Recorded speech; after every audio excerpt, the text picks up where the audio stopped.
But I'm excited about it. I'm very much excited about it. Their track record in the last 10 to 12 years has been one of sustainability and moving the industry forward. And with this new establishment of the Humboldt Redwoods company, I think that'll just continue and expand. So, you know, I will say, I'll add to that when I was here last year speaking to Mendocino Futures Group, there were some folks here who are managing and putting together forest operations. And I do know that there are capital groups that we've been talking with. Many of them are interested in those kinds of investments because it's well understood, and the returns on investment are better than most agricultural products. So I think that's fertile ground for capital, this patient capital stuff I was talking about. any other comments from the board? Well, it's kind of scary to me to think that Gavin Newsom's going to be involved in the decisions on my operation. Well, he won't be. For one thing, that's not what it's about. I can explain more deeply what I mean in a second.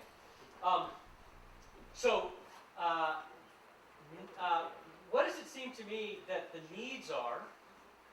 Well, obviously, the more that the wine industry is able to add value by processing here and making the wines, the better. We've known that for years. So, and I see that that's happening. It continues to go on. That's a great thing. I think higher prices for pears is probably a worthy goal, a need. The way to do that is a challenge, but I think there are probably some ways, particularly if you were to, if the industry here was to get engaged in this idea of development of value chains, where the story, where the actual producers of the pears are partners with a retailer or other end users in the promotion and profitability of those crops. Higher profile in the Bay Area, I think it's been increasing over the years. I think it can still go. I think the LA market is another good market. I know that your tourism people know about all these things. I'm just pointing out what the continuing needs are.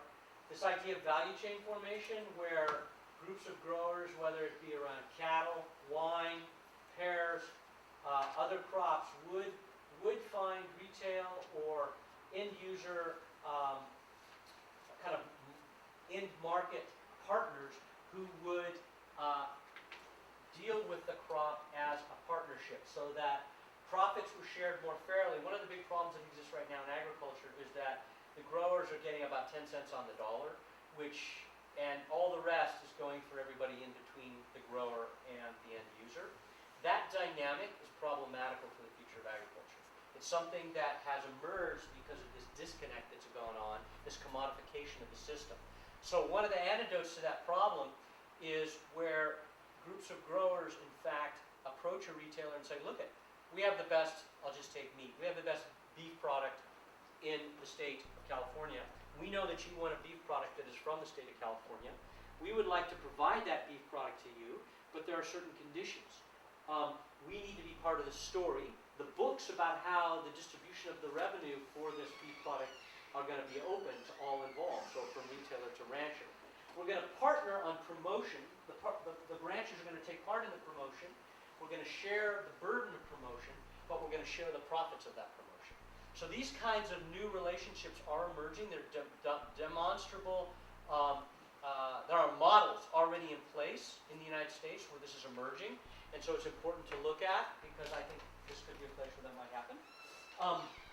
Obviously, more renewable energy, I talked about that. Especially meat, I've talked about that. The important thing here is that there is, down in Sonoma County, there is a meat processing plant that is up for sale. There are a group of investors and UC Cooperative Extension, other folks who have been working on trying to turn that into a specialty meat plant with the latest technology that will be for multi-species. You probably know all about this, so I won't go on anymore. But I think that's something the county could participate in. I know you've been doing work in this area as well, and so it is an important thing. I actually think there needs to be more investment in agriculture, and this gets down to Gavin Newsom. The role for Gavin Newsom in the city of San Francisco is not to dictate how food is produced on a particular farm, but there are opportunities for cities to become investors in agriculture in a different way. In the past, cities did own or invest in processing facilities, distribution systems, and other infrastructure that were required to feed their populations. The city of San Francisco runs hospitals, prisons, and schools and feeds them.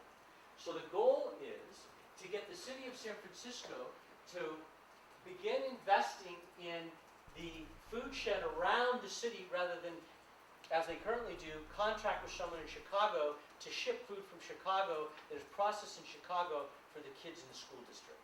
What we'd rather have them do is invest within their food shed 200 miles to suppliers of that food for all their institutions. That's one thing. Cities are very used to investing in rural regions through their watersheds. They invest in land to protect watersheds. They invest in infrastructure for capturing water, cleaning water, transmitting water, maintaining and checking the quality of water.